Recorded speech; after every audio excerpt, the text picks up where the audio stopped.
को पचार से कहबो मु की से मत बजारे से दिन पुलिस वाला पचार नथिले आपे आपे से मानको मो कथा कहि देलु आज गिरफ्त पचारला बेलू केमति काटी खनी बांधी होछ कई मु के पुलिस वाला को कहबी अरे पुलिस वाला मो बासना पाइले केमिति सेटा मु केमिति कहबी ए आज पर्यंत जे पुलिस रे नजर को आसी नथिला ताकू खोजिबा पाई पुलिस डाहा कुकुर पड़ी ता पाखरे पहुंच गला केमिति कि मना तोरे दुसाहस पाई तते बहुत किछि खेती सहिबा को पड़िबो मोर किछि हबनी है से बंद कर पता बात के तो घनश्याम घरे बरफ घनिया भारी घर नहीं नीर निजर कई नहीं आरे आस्था फटी मो जीवन साथी से तो सुन सुन दरकार नहीं प्रथम तो के तू कन्वेंट केसु आसी थी तते मर्डर करबा पाई अरे तू पारी नहीं छी सोना को हानि की मां करते बे कि भाई की कोन भाई मो स्वामी कमर कोन छोटी कोन छोटी तमे केटा मर्डर करबो अरे लो बापो जाई ने सी उलारे स्वामी যদি আউরি ভড়ুয়া নহে কি সত্যবান হই থালতা পুরা চাটি পকেই থালতু নো এইটা বড় ব্যক্তিগত কথা সেটা মুন্ড করিবা তোমার কিছু भी দরকার নাই তু কোন পাই মো শিকার আগে ছিড়াই মো কামের বালা ছুটি করছো কিন্তু বস স্বামী মর্ডর করিবা পাই তুমি কে সুগার দেইছতে দুর্গা ধরা বড়ি আসে এই মোর প্রেজন কোন অপরাধ হচ্ছে ইয়া তু তাকে ঝিও সহিত অসম্মত সম্পর্ক রখি তাকে গর্ভবতী করেছ কিন্তু সে দোস্ত ঝিও এতে মো দণ্ড দেই পাইবি দণ্ড পাইবুনি ଆଉ କଣ ତାଙ୍କ ଝିଅପୁରୀ ସମାଜରେ ଗୋଟେ ଚରିତ୍ରହୀନ ବେଶ୍ୟା ସଜାଇ ଦେବୁ କିନ୍ତୁ ସେ ତ ଚାହିଁଲେ ନିଜ କର୍ମ ନଷ୍ଟ କରିଦେଇପାରିବେ ତୁ କଣ ପାଇଁ ତୋ ରକ୍ତକୁ ବାପର ପରିଚୟ ଦେବୁନି କଣ ପାଇଁ ସେ ଅସଙ୍ଗତ ସମ୍ପର୍କକୁ ପବିତ୍ର କରି ତାଙ୍କ ଝିଅକୁ ତୁ ବିବାହ କରିବୁନି କେମିତି ଭାବି ମୁଁ ବାହା ହେଇଛି ମୋ ସ୍ତ୍ରୀ ଅଛି ତାହେଲେ ପତ୍ନୀର ଗର୍ଭକୁ କେହି ସ୍ୱୀକାର କରୁନୁ କେମିତି ସ୍ୱୀକାର କରିବି ଏଇଟା ମୋ ପତ୍ନୀର ପାପ ଗର୍ଭ ତୁ ଶଳା ପକ୍କା ସୈତାନ ଅଛୁ ଶଳା ଏପଟେ ପତ୍ନୀର ଗର୍ଭକୁ ପାପ ଗର୍ଭ କହି ସ୍ୱୀକାର କରିବୁନି ସେପଟେ ନିଜେ ପାପ ଗର୍ଭ ସୃଷ୍ଟି କରି ସେଠି ବି ଅସ୍ୱୀକାର କରିବୁ ତୋ ଭଳିଆ ଶଳା ଅଳିଆ ଜୀବ ମରିଯିବା ଉଚିତ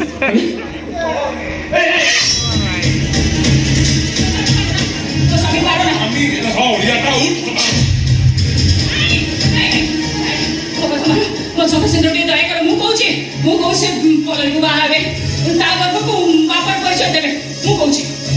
ସେ କଥାଟା ନିଜ ମୁହଁରେ ସିଏ କହିବ ନିଜ ମୁହଁରେ କହିବ ଏବେ ମୋ ସାଙ୍ଗରେ ପଲ୍ଲବୀ ପାଖକୁ ଯିବ ସେ କେମିତି କହିଥିଲି ଆପଣ ମରିବ ଜଣକୁ ସଙ୍ଗାଚିତ୍ର ଦେବନି ଆଉ ଜଣକୁ ସଙ୍ଗାଚିତ୍ର ଜମି ଛଡେଇ ନେବ ଏଇଟା ତମର କି ବିଚାର ଓ ତମେ ବୁଝୁନ କାହିଁକି ତମେ ସବୁ ମୁଁ ବୁଝି ସାରିଛି ଗୋଟେ ବାକ୍ୟ ଅଛି ମନେ ପକେଇଲ ସେଦିନ ବାସ ରାତି ଦିନେ ତମେ ମୋତେ କହିଥିଲ ଏ ତମସା ये दुनिया रे तमे मध्ये होछ प्रथम नारी जे कि निज स्वामीर सानिध्य को उपेक्षा न करी पर नारी को समर्पण करी दउछि एकदा तमे कहिथिलो ना কিন্তু কথাটা সম্পূর্ণ বিপরীত কিছু भी विपरीत न होतिपो सेद्र खाली तम देहटा को समर्पण करितली आज नले मो संख्या चित्र को भागवान करि देबी क्षति कोन तुम साथ जानिनी यहा तम सब सौभाग्य की दुर्भाग्य सबना तो केवल समय देखो किंतु आज मु केवल एति कहिबी ये दुनिया रे जते संपर्क अछि सबठे अलग होछि आम दि जनकर संपर्क आम दाम्पत्य जीवन के व्यतिक्रम आ सेही व्यतिक्रम संपर्क को अतिक्रम करू करू तमे जेमिति बाट बण होई जाइछ ठीक सेमति परिस्थितिर पसापाली रो गोटी हेई मु मध्य मो पवित्रता को घरेई बसिछि सबु परे मो सखा सिंदूर सुरक्षा चाहे एई मो कथा मानो ताके शर्त रे तमे राजी जाऊ ए सुन तो सखा सिंदूर बंची रहिबो तीनोटी शर्त आउरी की शर्त नंबर 1 तू पल्लवी को सखा सिंदूर देई पत्नी भावे ग्रहण करिबो शर्त नंबर 2 तो पत्नी रा पाप गर्भ पई तू ताकू केबे भी अत्याचार करिबुनी आ शर्त नंबर 3 तमसर गर्भ को तू बापर परिचय दबु असम्भव मु तो कोन शर्त राजी पाइबी आ नहले मरिबो तू सला काहे के जे खरी कष्ट पाउछ तमे तम ताक शर्त को मानि नियो केमिति मानि नि तो बापर गर्भ को पुणे कलंकित सृष्टि को मु परिचय मु केमिति दे हे सला तू परिचय दो पाई बाध्य आ नहले रुह ठीक अच्छे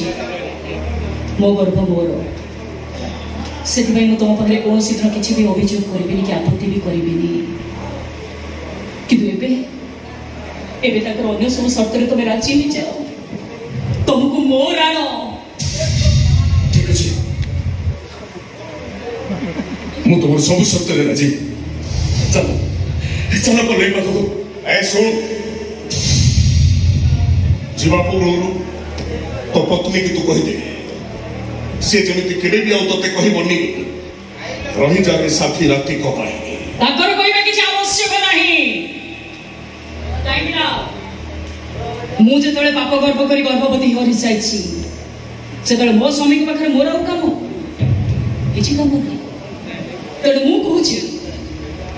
मुझे मो स्वामी को कहबी रही जाए साथी राति कपाई किंतु मु तोते ग्यारंटी दे कहि तू जहाँ रक्त गर्भरे रखिଛୁ सी तोते अपेक्षा कर बसी तो मुहर से पति एक कथा सुनवा रही जाए साथी राति को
रही जा रे साथी रही जा रे साथी